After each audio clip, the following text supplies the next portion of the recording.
Financial year 24-25 के GSTR 9 return filing की जो ड्यू डेट थी वो थी 31 दिसंबर 2025।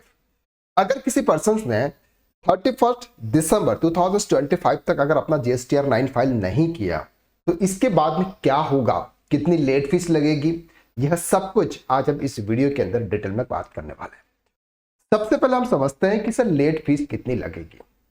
अगर आपने ड्यू डेट तक आपका जीएसटीआर 9 फाइल नहीं किया तो 200 रुपीज पर डे, यानी कि सर 100 रुपीज का सीजीएसटी और 100 रुपीज का एसजीएसटी पर डे आप पर पेनल्टी लगेगी।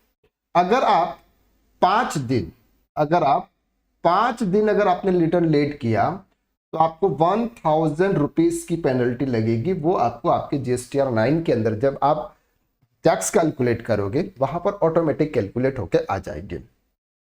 और दूसरा, अगर आप बहुत ज्यादा लॉन्ग समय तक अगर आप जीएसटीआर 9 फाइल नहीं करते हैं तो आप पर एनुअल एग्रीगेट टर्नओवर यानी कि एनुअल टर्नओवर जो होगा उसका 0.025% whichever is lower maximum, इन दोनों के बीच में जो ज्यादा होगा वो आपकी लेट फीस होगी।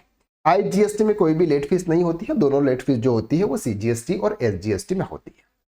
ये तो बात हुई लेट फीस की, लेकिन अब बात करते हैं कि सर आपके जीएसटी पोर्टल पर आपके रजिस्ट्रेशन पर क्या इंपैक्ट पड़ेगा। अगर आप आपका जीएसटीआर 9 लेट रिटर्न फाइल करते हैं तो सबसे पहले तो आपका वहां पर रिटर्न पेंडिंग दिखेगा और आपकी जो कंप्लायंसेस हिस्ट्री होगी वो आपकी खराब होगी, यानी कि आप ड्यू डेट तक कोई भी रिटर्न आप फाइल नहीं कर रहे हैं ऐसा माना जाएगा और बाद में डिपार्टमेंट की तरफ से नोटिस आने का रिस्क बढ़ जाता है। तो आपको यह ध्यान रखना है। एंड नंबर 3, क्या नोटिस आ सकता है? बिल्कुल आ सकता है। कब? काफी टाइम तक अगर जीएसटीआर फाइल नहीं करते हैं या इसको इग्नोर करते रहते हैं, लॉन्ग समय तक अगर आपने आपका जीएसटीआर 9 फाइल नहीं किया और आपको करना था लेकिन अगर आपने नहीं किया तो क्या होगा सर? आपको शो कॉज नोटिस भेज सकता है और वहां पर पेनल्टी लेट फीस की डिमांड कर सकते हैं। नेक्स्ट है सर जीएसटीआर 9C के लिए सबसे इंपॉर्टेंट है। अगर आपका टर्नओवर 5 करोड़ रुपीज से ज्यादा तो आपको जीएसटीआर 9C भी फाइल करना होता है, लेकिन जब तक आप जीएसटीआर 9 फाइल नहीं करते तब तक आपका 9C फाइल नहीं होता। तो इस चीज का आपको ध्यान रखना है कि अगर आपके लिए 9C एप्लीकेबल है तो सबसे पहले आप जीएसटीआर 9 फाइल करें और जीएसटीआर 9 फाइल जितना हो सके उतना जल्दी फाइल कर लें।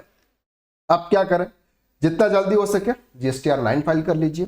Late fee system automatically calculate कर लेगा सर आपका जितना भी जीएसटी लेट फीस लगेगी, और कई बार गवर्नमेंट लेट फीस वेव भी कर देती है। तो यह आपको ध्यान रखना है कि कभी कभी आपका लेट फीस वेव हो जाता है। एक और इंपॉर्टेंट चीज यहां पर है कि बहुत सारे पर्सन जो होते हैं उनके बिजनेसेस लॉन्ग समय से बंद है, यानी कि वो उनके ऊपर कोई भी सेल्स नहीं कर रहे हैं, तो क्या उनको जीएसटीआर 9 फाइल करना होगा? Answer is no.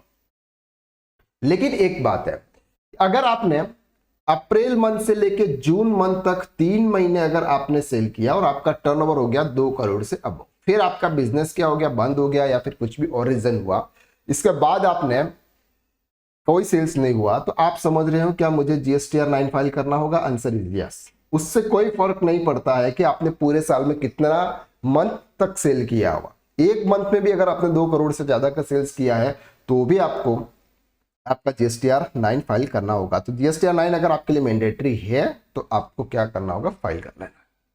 क्लियर हो गया? तो ये थे जीएसटीआर 9 अगर आप लेट रिटर्न फाइल करते हैं तो आपके ऊपर क्या इंपैक्ट पड़ता है। तो आज के लिए बस इतना। नेक्स्ट वीडियो में फिर मुलाकात करते हैं, तब तक के लिए थैंक यू सो मच।